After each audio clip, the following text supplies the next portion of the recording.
This is Paul Hawksbee and Andy Jacobs here, and we're delighted to say we've been joined by Rick Astley.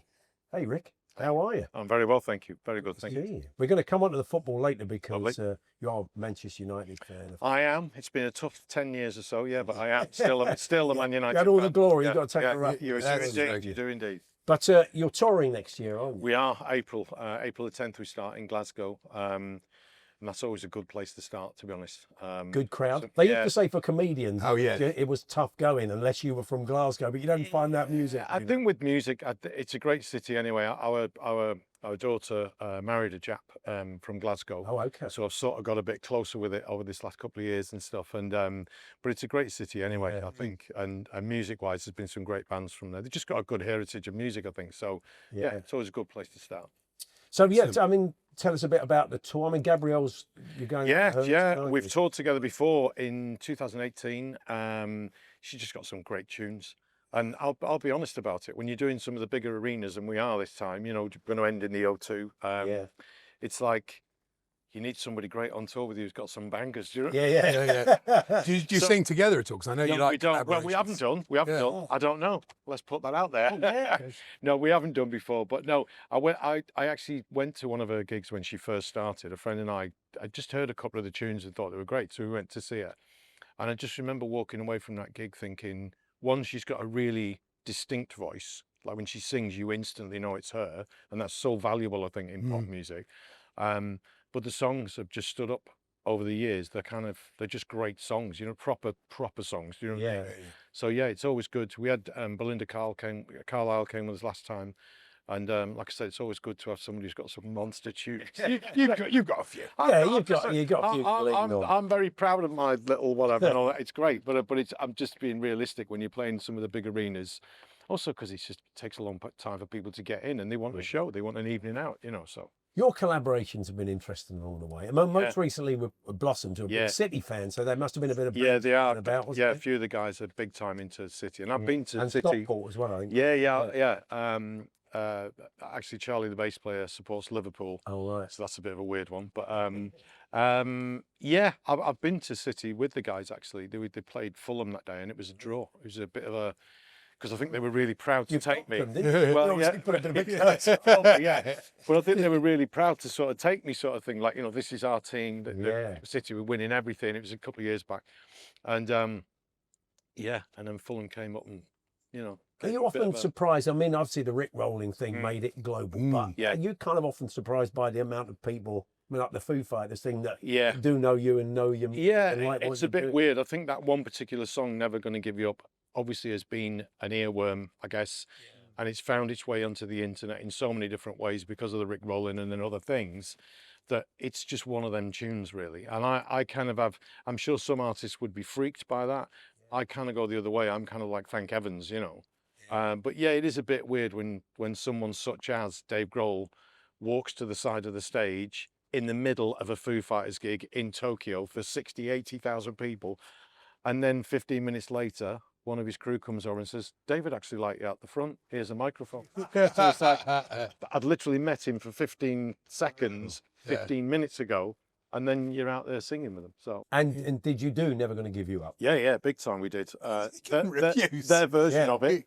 No, but it's because I walked out there and I didn't know why. I also kind of thought they might have just been going, "Guess who's here? That dude. Yeah. This is the Rickrolling dude." Or what? I didn't know they're going to get me to sing. And he just leaned in and said, "So we're going to do your tune, but it's going to sound a bit like Teen Spirit." And I went, "Get in!" Wow. So off we went and did it. Yeah, What really a great feeling. Yeah, it's amazing. They just sort of bust it, did they? I think they'd sort of learnt it for some other reason. They'd been on a TV show where they'd been asked to do something on a cover and what, and they'd just bashed this thing or whatever. So, but I say bashed it out. It was pretty epic, to be honest. And considering like. That's not in their set. I just like the idea. It would have been great if they could. I just like the idea of a band like Foo Fighters going D flat. You got that wrong. No, it was great. And I think the best thing for us, fun wise, was that we got to hang out with them after a bit. They were going to Korea, I think, after the day after to do some gigs, and we were staying in Japan. So we just hung out and had a few beers and had just a chat and a laugh, and it was just. One of the weird things today with music, I think, is that back in the day, my day, if you were in rock, you were in rock, and if you were in pop, you were in that, and if you, you know, and it was very separate, and it was very, we don't really get on with them people, and we don't, you know what I mean? And now with the way festivals have gone, it's just like that, and people are really happy to hang out and just, you know, so it's pretty cool. The collaboration with Blossoms and the Smith stuff. I mean, Morrissey's got a very complicated relationship with the Smiths as it is. Indeed. So what? How? Yeah. I mean, what was well, I met Blossoms when the Manchester Arena reopened. Noel Gallagher headlined, and he very graciously had everyone in his room afterwards, you know, for a chat and what. So we all piled in there, and I got chatting to the guys, and then they asked me, did I want to do their podcast? So I did that, and part of the podcast is talking about music, and especially from Manchester and that area and everything.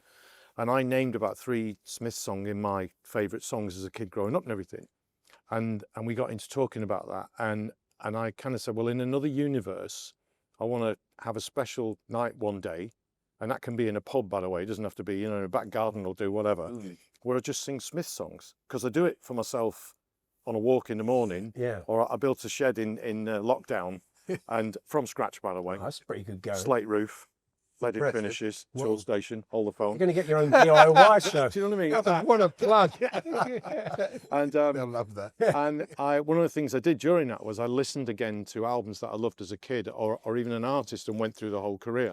So I do sing a lot of Smith songs to myself all the time anyway, in the shower and in the car and what have you. And I just thought one time in my life, and I've seen cover bands do the Smiths, do you know what I mean? Like a band who just go out and do Smiths. I thought, I'd love to do that one night. Just sing some of your favourite songs, but en masse, but do it properly. And I told the guys this, and a couple of weeks later, they kind of emailed me back saying, we've had to think about it, and we're up for being the band if you want to do it. Brilliant. So listen, I know on the one hand, it's sort of sacrilege, and I understand some people getting upset about it and saying they shouldn't be doing that. I get all of that, but I'm just too old to care anymore. Do you know what I mean? And it was like, and the irony being is the guys, literally, you know, I'm old enough to be their dad. And yet their love of those songs and their devotion to playing them properly was every much, you know, in the exact same way that I felt about it. Was just like this, just love those songs, love that band, want to do it. You mentioned Tokyo there, and your success has been worldwide. You were an answer in Pointless this week, who's had 2 or more US #1s. Oh, well. You were amongst that. Was I? Oh, boom, there you go. Did they get it right? Yeah. No, it was Pointless. Oh, okay. Not Rick's career. You know. Yeah, no, the America thing was a bit bonkers, because obviously I started with Stock Aitken Waterman, and they were massive here in loads of different places. And 1 or 2 of the artists that they worked with, obviously Bananarama had already had hit records there, but not many people really crossed over in that way. Nobody kind of, Kylie's massive there now, but I don't know whether she was from the get-go with the guys and everything. And it was a bit weird when that first record went to #1, because it was a bit like, this isn't really supposed to be happening. Do you know what I mean? And we kind of did it again, sort of thing. And so yeah, and in a way in America, my thing was a bit different than here, because the DJs kind of knew Stock Aitken Waterman were, but they weren't playing their records all the time, so they didn't really care. And so when I did interviews and TV shows and everything, if I did one here, 50% of it would be about talking about Stock Aitken Waterman, because they were this kind of mythical team of producers, you know, in a bunker not far from here, actually. And yet when I went to America, they don't really care, you know. It's interesting. Still making great music. I mean, Try, the track Try, I love it. It's on my Spotify. It's a brilliant track. I really appreciate that. Do you write sort of alone, or do you work with I've made, well, when I was about to turn 50, which is 10 years ago, I'm going to be 60 next year. I just thought, you know what, I'm going to have a go. Very young compared to us. Whippersnapper. You're both looking You're a whippersnapper. very well. Must be this altitude. I just thought, you know what, I want to, I've got a little studio in the garage at home. It's a nice garage, but anyway, I just thought, you didn't build that as well, did you? No, I didn't do that. I just thought I'm going to have a go at doing some new music, but without the pressure. I'm not signed to anybody. No one knows. I'll just have a go at it because I want to do it. So I made a record at home, basically, and I wrote it all, played it all, did it all, produced it, blah, blah. And we eventually went to the record label, who has all my old catalogue and everything. And they were super up for doing it. And they've been amazing, actually. They've really kind of, instead of going, so we've got this old dude's catalogue, we can probably sort of prop that up a bit if you'll go out and be on a couple of TVs and radios. They kind of said, no, we're going to go for this. We're going for it. And we had a #1 album, and, you know, it was just bonkers. And this is like with new songs. So the next time we went out to play like a proper tour, obviously I play my old ones, I would never not do, and I'm grateful for them. But we played new songs and people stayed where they were. And that's great. As you get older, that is like an amazing moment. There's still people who go to the bathroom when you do a new one, of course, but to see generally people kind of go, no, we can, you're all right, you can play some of this, it's okay. Where'd you put Never Gonna Give You Up in the set record? Maybe I might always play it reveal that. Because half the people leave, won't they? I remember years ago, Ray Davies used to always come on stage with the Kinks, and he'd play the opening few bars on acoustic guitar to Lola. Crowd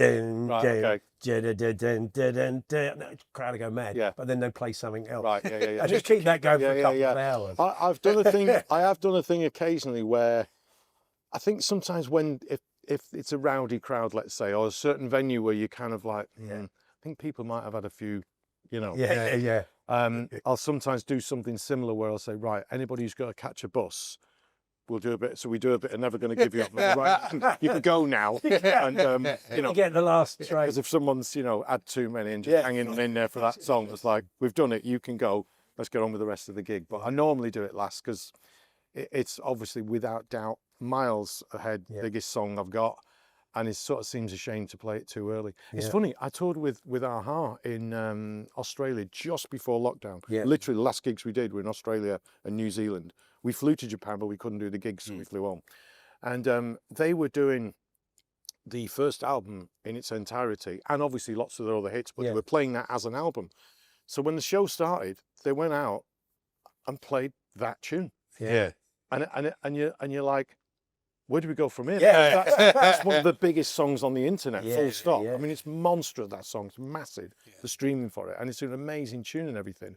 But it's like, you've just started with Take On Me. Where do we go from here? It was a great record anyway. And they've actually got a lot of hits.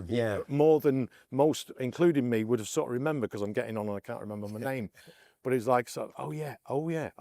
But when they did that for the first song, I'm like, you guys have a lot of faith in the fan base. In reverse, at least, do song 10. But you mentioned Noel Gallagher. Have you seen Oasis on tour? I saw them in Manchester. It was amazing. Really incredible. Have you guys been? I've not. No, I've not been on. We've given away a lot of tickets for it. I saw competitions. No, Main Road sort of in there when they played there. So it'd be interesting to see. I felt it was pretty emotional, I think, for one thing. I was struggling for the right word there, but it was emotional. One of the things my wife and I loved about it was that it felt comfortable, because I know back in the day it was a bit rowdy, and it felt like there was a lot of love in that audience, and everyone's over the kind of like lad culture and all of that. It was just like, let's just enjoy this because this is epic. And talk about set lists. Just phenomenal. You have to kind of take your hat off and just go, that is an amazing bunch of songs. And they nailed it. They were so good. And it just felt really lovely to be there. It felt like, probably lovely is not a word they want to use to describe it, but it was like, you know, you looked around and thought, there's 80,000 people here. And everyone's kind of like that with everybody. Everybody. I mean, it's funny. I read a piece in the paper the other day saying it's turned in for two guys that were sort of almost fist fighting each other for years. It's turned into a sort of feel good event of the summer, which is odd, isn't it? But also, I think because that story's been around for so long that they're like this. So I think even in a different walk of life, could be in football, could be whatever. But for someone who's really been at each other and all the rest of it, and won't be in the same room, it's kind of amazing, especially with a joyous thing like music, that they've managed to, let's just leave that, let's just do this. And who knows whether they'll do it again? I hope they do, because everyone needs to see that gig if they can. It's really, really an amazing gig, I think. Going back to your tour, are you slipping one of those Smith songs in the No, because I think, like I say, it's its own universe, really. Yeah, sure. And I'm still in touch with the guys a lot, actually. I saw Tom very recently, actually, funnily enough.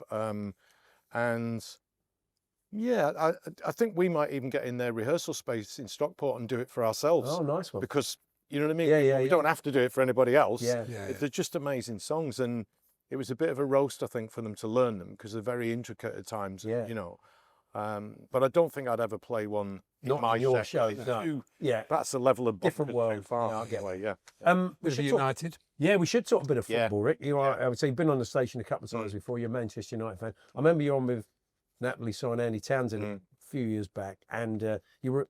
It wasn't Abby's time for Manchester United. Things haven't massively picked up.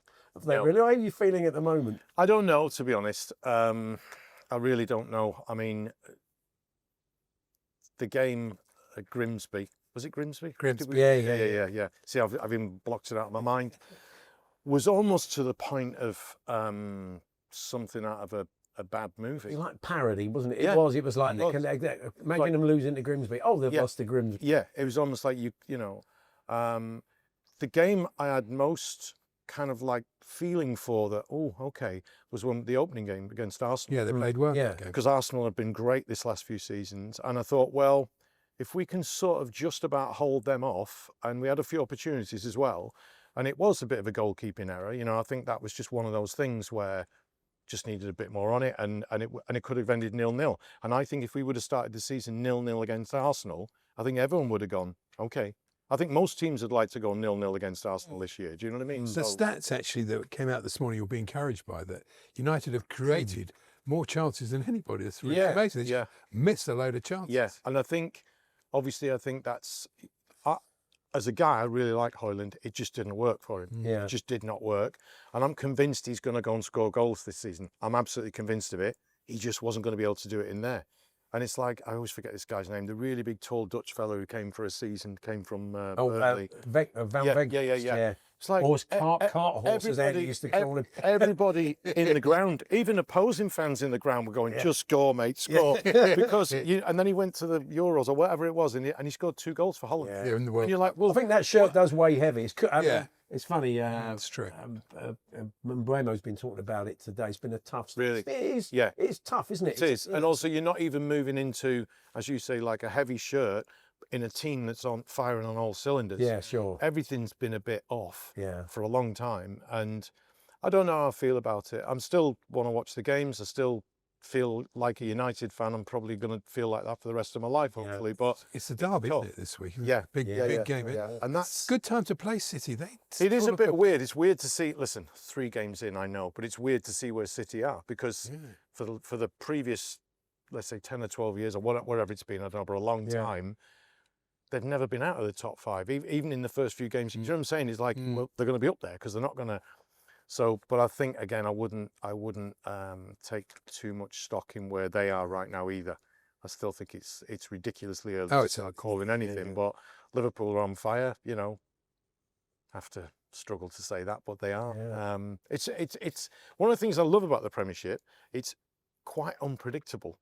And I think for certain seasons, it's been very predictable. There's always a bit of a wobble for teams, but you could sort of say, well, they're going to be in the top 5, you know. Yeah. And that'll be that. And now, I don't know, really. It's you know, I thought Newcastle were going to come super mega strong, but it's like they're... Oh, no, they'll be good. They've got some strikers. Yeah. Right. It's been lovely talking to you, Rick. It's great that we didn't nearly kill you off like the One Show did the other night. We had some water to hand. You had a bit of a coughing fit, didn't you? I did indeed. It's going to haunt me that for the rest of my life, I think. Yeah.